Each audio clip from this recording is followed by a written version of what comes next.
Doctor அம்பேத்கரின் 69வது நினைவு நாளான இன்று செங்கல்பட்டு மாவட்டம் கல்பாக்கம் நகரத்தில் அமைந்துள்ள அம்பேத்கர் சிலைக்கு மாலை அணிவிக்க வந்த பாஜகவினருக்கு எதிர்ப்பு தெரிவித்த விசிகவினரால் அங்கு ஒரு பரபரப்பான சூழல் ஏற்பட்டிருக்கிறது. அண்மை செய்தியாக பார்த்து வருகிறோம்.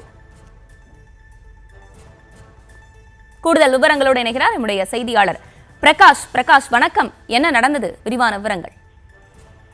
வணக்கம் வர்ஷினி. அதாவது டாக்டர் அம்பேத்கரின் 69வது பிறந்த நாளான இன்று செங்கல்பட்டு மாவட்டம் கல்பாக்கம் நகரத்தில் அமைந்துள்ள அம்பேத்கர் சிலைக்கு ஏற்கனவே விசிகாவினர் மாலை அணிவித்து பின்னர் அவர்களை தொடர்ந்து பிஜேபியினர் மாலை அணிவிக்க வந்தனர். அப்போது அங்கு குவிந்திருந்த விசிகாவினர் பிஜேபியினர் மத அடையாளங்களையோ தனது கட்சி கொடியையோ பயன்படுத்தக்கூடாது என எதிர்ப்பு தெரிவித்து அவர்களை தடுத்து நிறுத்தியதால் அங்கு பரபரப்பு நிலையது.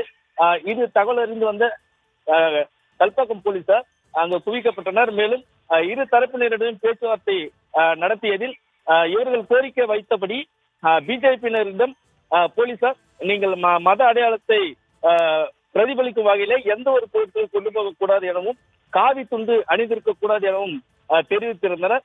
அதன் அடிப்படையில சுமார் ஒரு அரை மணி நேரத்துக்கு மேலாக அவர்களை தடுத்து நிறுத்தி வைக்கப்பட்டிருந்த நிலையில அதுக்கப்புறம் அம்பேத்கர் சிலைக்கு மாலை அணிவித்து மரியாதை செலுத்துவதற்காக அனுமதித்தனர். பிஜேபியினரும் அம்பேத்கர் சிலைக்கு மாலை அணிவித்து பின்னர் அமைதியாக திரும்பி சென்றனர். விவரங்களை வழங்கியமைக்கு நன்றி பிரகாஷ்.